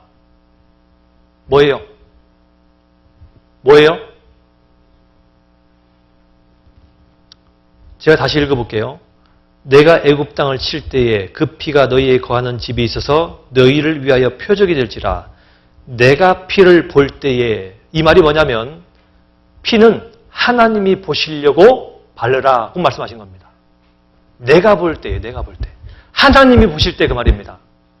자, 여러분들 스스로 구원받았다고 이제 생각을 하고 나를 가만 쳐다보면 내 스스로는 아직도 죄인입니까? 깨끗한 천사입니까? 중요한 얘기입니다. 내 스스로 나를 보면은 천사 됐습니까? 어제 구원받았어요. 오늘 아침에 일어났더니 천사네. 와, 너 건드리는데 화도 안 나. 야, 드디어 난 천사 됐구나 라고 믿겠는데 부인이 툭툭 건드리니까 화가 나야 안 나요? 이거 어찌해야 되노? 죽겠는 겁니다. 그러니 속에서 자꾸 한 번, 두 번 긁히기 시작하면요. 내가 구원 안 받은 거 아이가? 막 이렇게 생각도 합니다. 자, 그런데 피는 하나님이 보시려고 바르렀다 그 말입니다. 우리가 믿는 그 예수님, 예수님이 나를 위해 대신해 죽어서 나에게 피를 발랐다 그 말은 누가 보시는 거죠? 하나님 보시는 거예요. 하나님 보실 때 의인이에요. 내가 볼 때가 아니에요. 그게 감사한 겁니다. 그게. 난 여전히 아담의 이 죄성을 물려받은 아직도 실수를 할 수 있는 사람인데도 불구하고 이 사람을 죄인으로 인정 안 할 뿐 아니라 의인으로 인정하시는 분이 누군 겁니까? 하나님이에요. 이 은혜를 감당할 수 있겠습니까?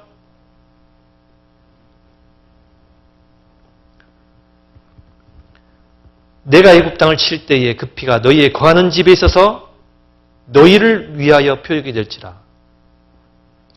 하나님이 보시려고 피를 발라 한 거예요. 우리가 믿는 게 그 피예요. 자, 하나님이 나를 의인으로 봐주셨어요. 구원의 겉옷을 입은 사람으로, 의의 겉옷이 입혀진 사람으로 봐주십니다. 자, 이 사람은 이제 죄 짓고 살아가도 됩니까? 안 됩니까? 예? 죄를 짓고 살아가면 지옥 갑니까? 지옥 안 갑니까? 자, 한번 여쭤봅시다. 자, 구원받은 사람이 내일 죄를 졌다 가정합시다. 안 져야 되는 거 분명하지만 예를 들어서 사기쳤어요. 그래도 천국은 갑니까? 지옥 갑니까? 사기쳤는데도요. 누가 그럽니까? 이 구원 안 받은 사람은 이해가 잘 안 될 거예요. 그러죠? 구원 받은 사람은 사기를 쳤는데 지옥은 안 가요. 더 심각한 질문 한번 드려볼게요. 어떤 사람들이 우리를 어떻게 욕하냐면 그 사람들은 살인을 해도 천국 간다고 얘기한다더라. 이렇게 욕하는 걸 제가 들어봤습니다. 한번 제가 물어봅시다. 구원을 확실히 받은 사람이 정말 큰 시험을 받아서 살인을 졌다 합시다. 살인죄를 져도 확실히 구원받은 사람은 천국에 갑니까? 안 갑니까? 확실히 갑니까? 확실히 간다고 믿는 분 한번 손 좀 들어보셔요. 내려보셔요. 나는 그렇게 하면 못 간다고 생각한다. 예. 구원받은 사람이 확실히 구원만 받으면 살인죄를 져도 천국은 가요. 그게 성경에서 말씀하신 우리에게 준 은혜입니다. 그런데 더 중요한 질문이 하나 남아있어요. 그게 뭐냐면 확실히 구원받은 사람이 살인할 수 있습니까? 없습니까? 당연히 없습니다. 이거를 관가하면 됩니까? 안 돼요. 우리를 구원의 옷으로 입히시고 의의 겉옷으로 입히신 그 하나님은 우리의 삶을 어떻게 되기를 원하시는 거죠? 너희의 착한 행실을 다른 사람에게 증거하여 저희로 하나님께 영광을 돌리게 하라 하지 않았습니까? 그러니 그리스도인, 정말 구원받은 사람은 세상에서 가장 올바른 사람이 돼야 됩니까? 안 돼도 됩니까? 똑바로 살아야 되는 거예요. 그러니까. 어제까지 나쁜 일 했던 사람도요. 그만해야 됩니다. 내 마음대로 살았던 사람 그만 포기해야 됩니다. 주의 뜻대로 살기를 각오해야 된다 그 말입니다. 왜 우리 시대의 복음이 그렇게 힘있게 안 전해지냐? 그렇게 안 살기 때문이에요. 내 마음대로 살기 때문입니다. 적당하게 살아요. 계산돼서 살아요. 꼭 그래야 되나? 하나님 말씀대로 그렇게까지 해야 되나? 목사님이나 그렇게 하지 뭐. 그런 겁니까? 내 주위에 있는 사람 가운데 아직도 구원 못 받는 사람이 있으면 왜 그런지 한번 생각해 보셔요. 내가 소금이 되고 내가 빛이 되어 살지 못해요. 많은 사람이 진리에 대한 갈증을 일으키게 할 수 있습니다. 내가 소금의 역할을 제대로 하면. 원래 소금의 역할을 제대로 하면 내 옆에 있는 사람들이 소금의 맛을 보면 자꾸 물이 튀게 되어 있잖아요. 소금 역할을 제대로 해보십시다.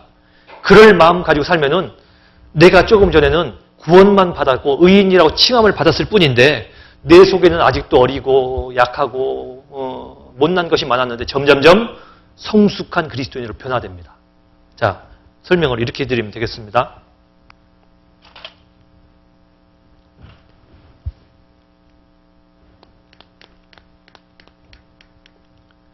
거짓 신분으로 태어난 사람이 있었는데 그 나라의 왕이 고민이 있었던 거는 왕자가 없어요. 그래서 어느 날 지나가다가 이 거지를 왕자로 책봉했습니다. 은혜죠. 거지가 어떻게 왕자가 될 수 있었겠어요. 그런데 왕이 왕자로 신분을 바꿔줬어요.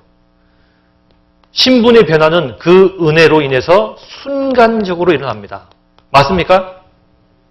그런데 이 왕자가 된 거지 출신의 사람은 침대 위에서 정식적으로 편안하게 자기를 좋아합니까? 침대 밑에 기어들어 잡니까? 어디가 더 편할 것 같아요? 다리 밑이 훨씬 더 좋아요. 왕자는 감사한데 행동은 저 다리 밑이 더 좋아요. 식사 나오면 포크 들고 나이프 들고 탁 잘라서 이것도 안 된다. 이렇게 먹기를 좋아합니까? 손으로 집어가지고 아구아구 먹기를 좋아할 것 같습니까? 손으로 먹었으면 좋겠는데 옆에서 신하들이 뭐라 하냐면 채통을 지키시옵소서 왕자님 그럽니다. 불편해요. 그러죠? 처음에는 순간적으로 신분은 바뀌었는데 왕자답지 않아요. 왕자답지 않은 게 많아요.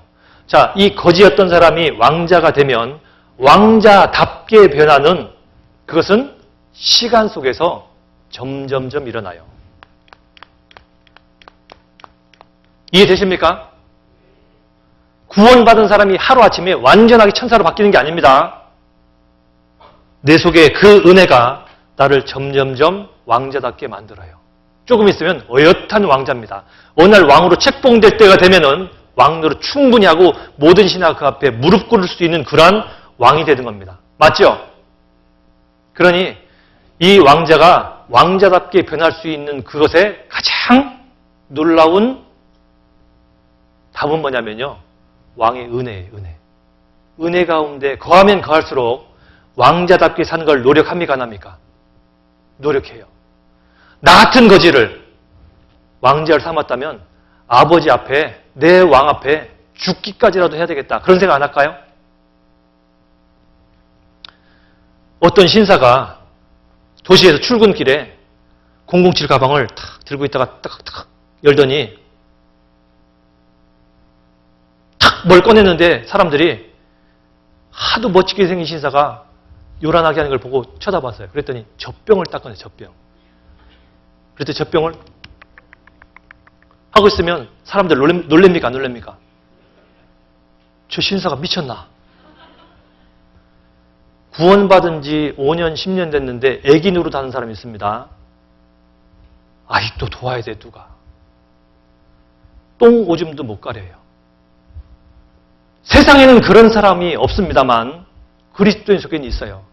구원받은 지 1년 되면 1년만큼 자라야 돼요. 10년 지나면 10년 된 만큼 자라야 정상인데 안 자라요. 왜 안 자라죠? 교제를 제대로 합니까? 성경을 제대로 읽기를 합니까? 혹 성경에 나와 있는 봉사를 제대로 합니까? 하는 게 제대로 하는 게 없으니까 안 자라. 10년이 돼도 애기예요. 10년이 돼도. 아기가 아기 때요. 방구 쓰면서 아우 아우 하면 이쁘죠. 근데 10년 된 사람이요. 아우 아우 하면 이쁩니까? 정말로 부모한테는요. 안 낳았으면 좋았는데 도대체 이거 볼 때마다 괴로워요. 차라리 나지나 말지. 반드시 성장해야 됩니다. 그러니 말씀을 배울 때 꼬박꼬박 말씀 듣고 구원받는 사람이 교제할 때 교제하고 그리고 전도도 하고 기도도 열심히 하고 이런 것들을 이제 배우셔야 됩니다. 그러면 왕자답게 변해요. 왕자답게. 나머지 많은 말씀들은 우리 담임 목사님 그리고 우리 구미교회 식구들과 함께 굉장히 많이 배우셔야 될 거예요. 이제 태어난 건 시작이에요. 나머지 자라갈 것이 훨씬 더 많이 남아있는 겁니다. 이 많은 것들을 배우시길 바랍니다. 제가 이 7일간의 집회 말씀은 이것으로 마치고 잠깐 기도 이후에 성찬식을 갖도록 하겠습니다. 같이 기도합시다. 하나님 감사합니다. 우리처럼 죄 많았던 사람 그리고 지옥 가야 마땅했던 사람을 하나님이 사랑하시고 그 크신 긍휼로 인해서 우리를 구원하심을 감사합니다. 우리가 주님 앞에 무엇 드릴 것 아무것도 없습니다. 오직 죄 속에 살았을 뿐입니다. 그런 원수 같던 저희들을 불쌍히 여겨주시고 긍휼히 여겨주셔서 우리의 모든 죄를 예수님의 십자가로 다 씻어주시고 믿는 자마다 하나님의 자녀가 되게 하시니 감사합니다. 지난 한 주간 동안에 전해진 말씀을 통해서 하나님의 은혜를 깨닫고 이제 주님 앞에 자녀가 된 모든 영혼을 진심으로 주의 이름으로 축하합니다. 주님께서 우리에게 새 생명 주셨으니 참으로 감사합니다. 이제 그 생명들 무럭무럭 자라게 하시고 주 안에서 더욱 성장되게 하시며 날마다 주님께 영광 돌리게 해주시옵소서. 또한 우리가 잊지 말아야 될 것은 이 은혜가 우리만을 위한 것이 아니라 아직도 알지 못하는 이 수많은 세상 모든 사람을 위해서 이미 주님 베푸신 사실이라는 것을 한시도 잊지 않게 도와주시옵소서. 그들로 주님 앞에 나오게 하는 기회를 우리에게 허락하시고 기회마다 주께서 역사하여 많은 영혼들이 주님 앞에 돌아오게 역사해 주시옵소서. 우리가 계엄으로 말미암아 우리 주위에 있는 사람 가운데 혹 한 사람도 하나님의 복음을 듣지 못하여 지옥에 가는 자가 없도록 도와주시옵소서. 모든 말씀을 우리를 기가 막힐 죄악 가운데에서 구원하여 주신 구주 예수님의 거룩